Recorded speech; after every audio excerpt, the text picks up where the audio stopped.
Ya, orang-orang baca Quran, pergi kepada dia. Ya, tasmihkan, pendengarkan bacaan Al-Fatihah kita. Dia akan betulkan.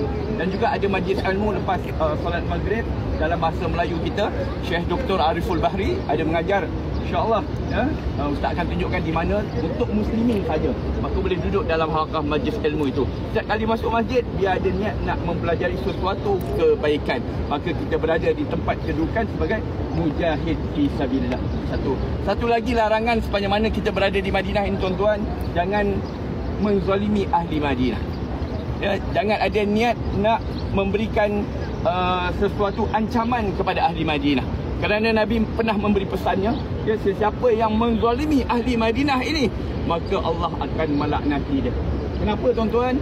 Kerana di antara orang-orang Madinah ini, mereka adalah merupakan keturunan orang yang pernah berjasa kepada Nabi, iaitu orang-orang Ansar. Nabi cukup sayang dengan orang Ansar tuan-tuan. Ya, kasih sayang Nabi kepada orang-orang Ansar ini kasih sayang yang luar biasa. Kerana mereka membantu Nabi, dan Nabi ni adalah orang yang akhlaknya cukup mulia, nak balas balik kebaikan. Ketika Nabi sakit tuan-tuan, dalam keadaan Nabi sakit yang tak larat nak bangun tu, Abu Bakar As-Siddiq datang melawat Nabi. Ya, ketika datang melawat Nabi, dia melalui ke masjid, dalam masjid melalui Raudah, dia melihat sekumpulan manusia sedang menangis. Ya, kemudian dia pergi kepada mereka bertanya, kenapa kamu menangis? Ya, maka mereka memberitahu bahawa kami amat rindukan Nabi. Ya, Nabi sakit 14 hari, Nabi tak bersama dengan kami. Kami dah lama tak dengar suara Nabi, dah lama tak tengok senyuman Nabi, gelak tawa Nabi. Ya, maka kami amat merindui Nabi. Ya, mereka ini adalah golongan Ansar. Kemudiannya Abu Bakar pergi ke rumah Nabi yang berada di sebelah Raudah itu, menziarahi Rasulullah dan memberitahu kepada Nabi, ya Rasulullah, tadi aku lalu nampak satu kumpulan manusia sedang menangis. Ya, mereka adalah orang-orang Ansar yang merinduimu. Maka Nabi minta papah diri dia. Ya, Nabi minta dipapah. Kemudian Nabi datang masuk ke dalam masjid. Itu merupakan yang terakhirnya Nabi menyampaikan khutbah. Ya, Nabi naik atas mimbar, Nabi menyampaikan khutbahnya. Apa khutbah Nabi? Nabi kata apa di antara khutbah yang Nabi sampaikan itu? Wahai manusia, sekiranya orang-orang Ansar ini melakukan kebaikan kepadamu, maka balaslah kembali kebaikan mereka. Dan sekiranya orang-orang Ansar ini mereka melakukan kesalahan ke atas kamu, maka berikanlah kemaafan kamu kepada mereka, kepada orang Ansar ini. Ya, Nabi nak tunjukkan betapa Nabi sayang kepada orang Ansar. Oleh itu bila kita berada di Madinah ni kena banyak sabarlah. Ya, kalau ada orang-orang Arab tak puas hati dengan kita, kamu semua sabar aje. Yang mana tahu mereka ini adalah keturunan daripada golongan yang pernah berjasa kepada baginda Nabi sallallahu alaihi wasallam.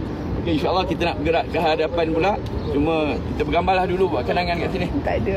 Tak, kita bergambar ke arah belakang. Nampak masjid. Boleh? Ya, okey. Pun tak ada. Boleh kita bergambar dulu. Sini. Biasa kita membelakangi Sakifah, tapi topik dia belakangi masjid. Dah stop weh.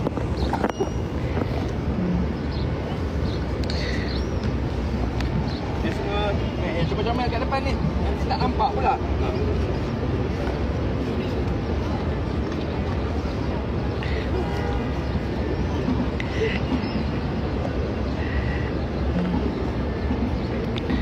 Hello. Nampak semua.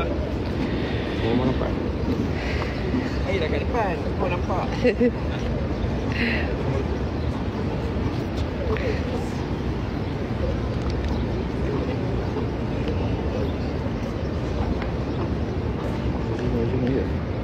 Boleh lah. Okey dah. Kita kat depan. Jom. Panas sikit tak apa ya. Ijahadah. Ya, Allah melihat setiap apa pengorbanan kita. Ya, setiap peluh yang mengalir tu ada pahalanya.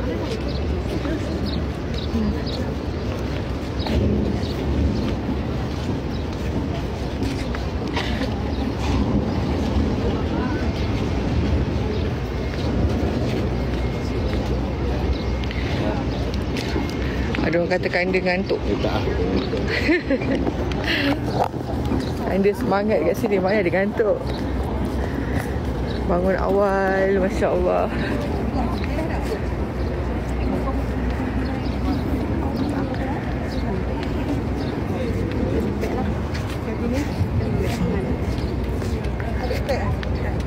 Amin, amin, insyaAllah.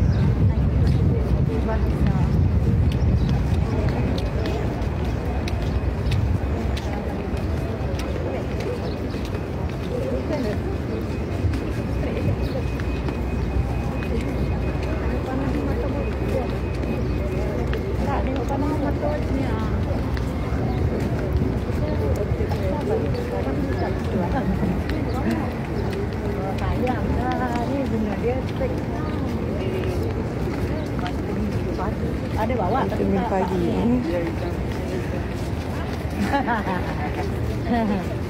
Jangan hitam sini.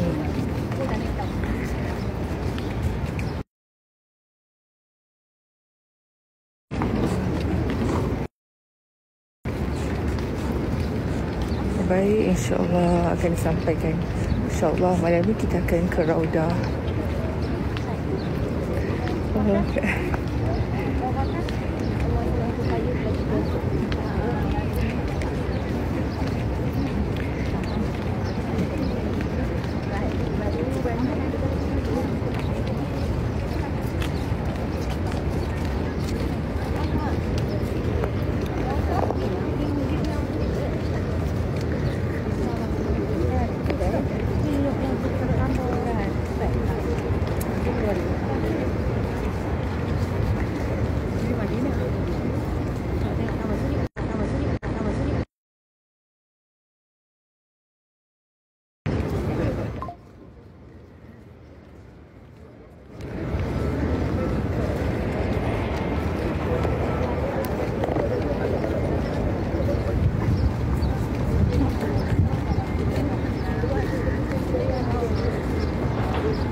Amin, amin, insyaAllah.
Bawa lagi tu.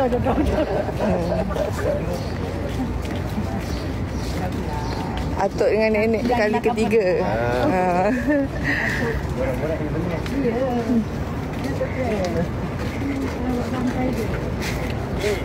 Ramai ingatkan kembar apa? Kembar kanda. Ya. Sama. Ramai komen ni kembar kanda.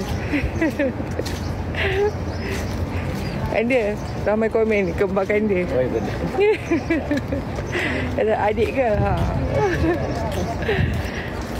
Jubah putih tu ke kanda ni.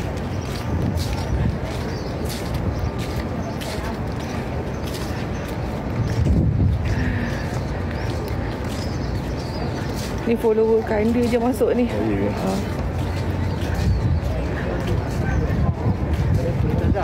Pasar kurma dia yang mana?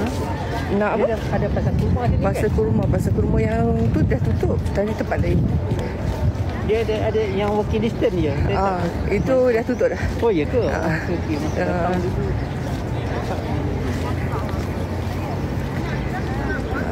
Yang paling tinggi betul. Grup ni paling tinggi lah.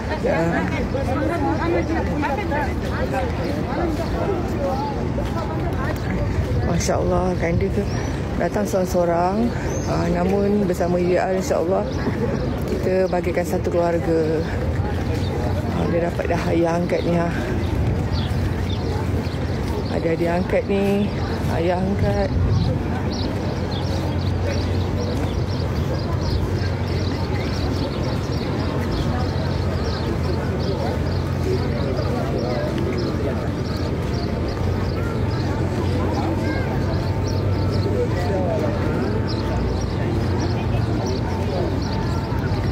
Dia nangis tak long. Nak ke mana Ustaz? Okey, kita nak pergi ke Masjid Ghamamah, Masjid Awan tu kat depan tu.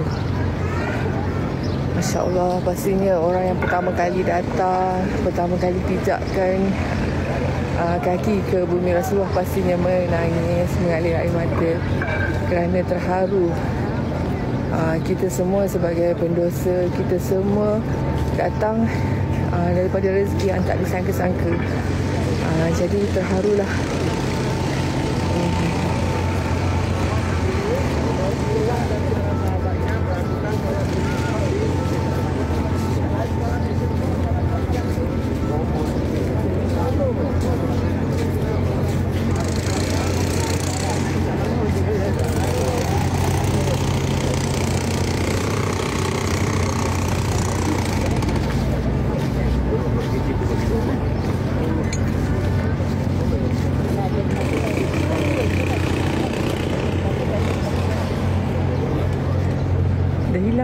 Dekat tu. Dah hilang yang tempat Ustaz nak share Raudah tu. Itu dia dia. Map sudah tak ada. Alhamdulillah. Sebelumnya ada poster besar. Poster itu menunjukkan gambar Raudah. Jadi bolehlah kita nak terangkan kedudukan Raudah tu supaya tuan-tuan boleh dapat penjelasan berkenaan dengan Raudah. Tapi kan dah tak ada dah poster tu. Walaupun laluan baru ni, sebelum ni tak ada laluan ni.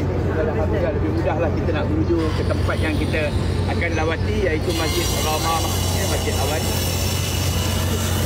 Okay. Masjid yang kita tengok kat belakang tu. Okey. Kita bagi tegi-tegi sikit. Masjid ni orang Syiah kita. Masjid apa tu? Masjid Ali bin Abi Thalib. Adapun masjid sana, masjid orang Syiah paling tak suka. Kalau dia datang dia akan melaknati. Siapa dia? Abu Bakar As-Siddiq. Adapun yang kita lihat masjid apa bangunan ala TV ni. Tengok zaman Osmaniyah itu namanya Masjid Ghamamah. Masjid Ghamamah ni maksudnya Masjid Awan. Awan. Istimewa dia sejarah adalah ketika zaman Nabi ni. Nabi sallallahu alaihi wasallam, ketika Nabi itu kebiasaan Nabi menunaikan solat hari raya tuan-tuan di masjid. Jadi tak pelik lah kalau di tanah air kita tiba-tiba ada satu mungkin untuk dia tak nak solat raya kat masjid. Dia nak solat raya di tanah lapang. Kerana itu sebenarnya sunnah. Sebab Nabi tak solat raya kat masjid. Nabi akan solat raya di kawasan tanah lapang. Sebab apa? Ketika solat raya itu ramai jemaah. Jadi satu hari ketika Nabi sedang menyampaikan khutbah hari raya, datangnya awan memayungi Nabi daripada terik panas matahari. Kemudiannya 100 tahun lepas kewafatan Nabi, di zaman Umar bin Abdul Aziz, beliau mendirikan masjid itu dan diberikan nama Ghamamah, iaitu awan. Ya. Okey. Kita tanya gambar masjid Ghamamah.